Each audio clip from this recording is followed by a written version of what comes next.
Guys, T Blake here, and I recently came across two articles that I think were pretty discussion worthy. This is from High Society, and it talks about the scientific reason why sneakerheads will never be happy, and it deals with the concept of addiction. So, obviously, when you're making purchasing decisions, when you're buying something online, you get that sort of rush that comes in from picking up and purchasing a new pair of sneakers.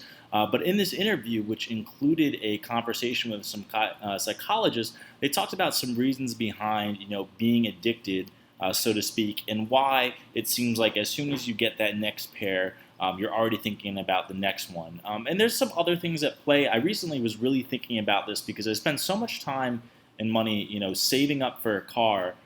Finally got a new car, and now it's like I can't think about, the next car I'm gonna get, and I have to stop myself and just like it made me really think about why I was having those ideas and tendencies. It's like, you worked really hard, you saved up for a new pair of sneakers, you saved up for that big purchasing decision, and why is it that you kind of want to get back to purchasing something again? And this article from Complex sums up things really nicely, and it brings up this idea of basically what is a hedonic treadmill or hedonic treadmill, either way you'd want to pronounce it.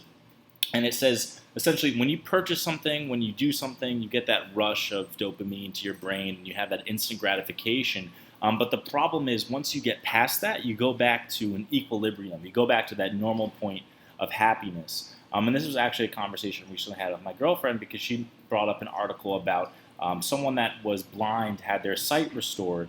And they see that a lot of people that once they have their sight restored, they aren't any happier than they were but when they had their sight, if that makes sense. You would think, right, you get this huge rush, you've been blind for, how many years, and now you get your sight back, you'd be much happier. But in exit interviews, they found that these people were no more happy than when they originally started. And that's exactly kind of this idea of purchasing sneakers. So what can you do? I guess one of the things they say is try to find new ways to appreciate what you already have, whether it's a new detail or finding a reason to break out that sneaker and starting to associate certain things with good memories will help you kind of keep that longevity of the happiness that you get from a sneaker. So I thought this was really interesting. I wanted to do an upload and I have so many things coming in and it's like if I forget to make a video I just won't do it. So I'm doing this pretty spur of the moment. But if you guys enjoyed this video, hit that thumbs up button for me.